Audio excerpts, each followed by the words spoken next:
5ই August ছাত্র গণ অভ্যুত্থানের মধ্য দিয়ে বাংলাদেশের মানুষের বুকের উপর থেকে জগদ্দল পাথর ইতিহাসের বর্বরতম নৃশংসতম শাসক লেডি ফেরাউন খ্যাত শেখ হাসিনা উৎখাত হলো এবং বাংলাদেশ তার ফ্যাসিবাদ থেকে মুক্ত হলো। ঠিক 5ই আগস্টের একদিন পরে বেগম জিয়াকে হাসপাতালে দেখতে যাওয়ার সুযোগ আমার হলো এবং সেখানে ডক্টর জাহিদ সাহেবের বদান্যতায় দীর্ঘ সময় একান্ত সাক্ষাতে ওনার সঙ্গে কথা বলার সুযোগ হলো।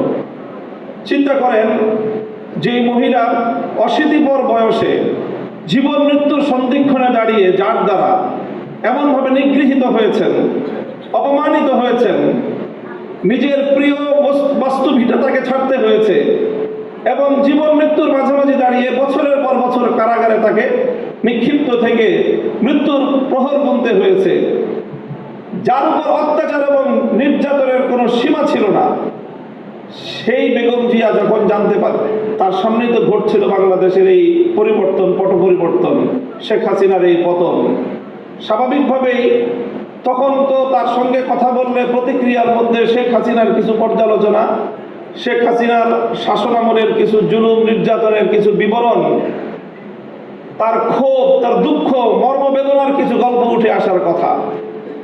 আমি বিস্ময়াভিভূত হলাম। তার সঙ্গে প্রায় আধা ঘন্টার মতো আমার কথা হলো। তিনি আধা ঘন্টার মধ্যে একবারও শেখ হাসিনার নাম উচ্চারণ করেননি। তিনি পুরোনো সময়টায় দুটি কথা বলেছেন। একটা হলো আমার মরহুম বাবা সাইদুল হাদিস সাহেবের সঙ্গে তার রাজনীতির কিছু স্মৃতিচারণ তিনি করলেন এবং আমাকে সেজন্য অভিনন্দন জানালেন। আর দ্বিতীয় আরেকটি কথাই তিনি বারবার বললেন। তিনি বললেন যে আপনাদের কথা মানুষ শুনে, আপনারা মানুষকে গিয়ে বলেন, দেশের জনগণকে গিয়ে বলেন, কেউ যেন দেশের সম্পদ নষ্ট না করে। এই সম্পদ তো আমাদের, গণভবন, প্রধানমন্ত্রীর কার্যালয় সহ এই রাষ্ট্র আমাদের। মানুষকে শুধু একটা কথা বলেন, যেন কেউ এই রাষ্ট্রের কোনো সম্পদ নষ্ট না করে।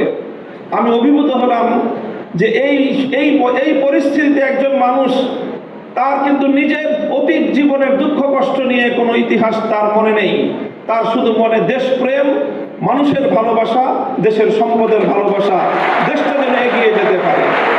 আমি মনে করি যারা জাতীয়তাবাদী রাজনীতি করেন, জাতীয়তাবাদী দলের, আপনাদের সকলের আপনাদের নেত্রী থেকে এই দেশপ্রেমের শিক্ষা গ্রহণ করা উচিত এবং সেভাবেই দেশকে ভালোবেসে দেশকে গঠন করার জন্য আত্মনিয়োগ করা উচিত। এবং আমি ওনার ব্যক্তিগত জীবন এবং তার অর্থনৈতিক স্বাবলম্বিতা সম্পর্কে যে তথ্য আমরা জানি, সেটা আসলেই বিস্মিত হওয়ার মতো যে 3 বার বাংলাদেশের রাষ্ট্রপ্রধান, প্রধানমন্ত্রী থাকা পরেও তার অর্থনৈতিক যে সক্ষমতা, তার যে সাধারণ মাত্রা, সেটা বিস্মিত হওয়ার মতোই। কাজেই সেই চেতনা থেকে, সেই প্রেরণার দ্বারা আপনারা রাজনীতি করবেন, এটা জাতীয়তাবাদী ছাত্র দলের সকল নেতাকর্মীর প্রতি আমার উদাত্ত আহ্বান থাকবে।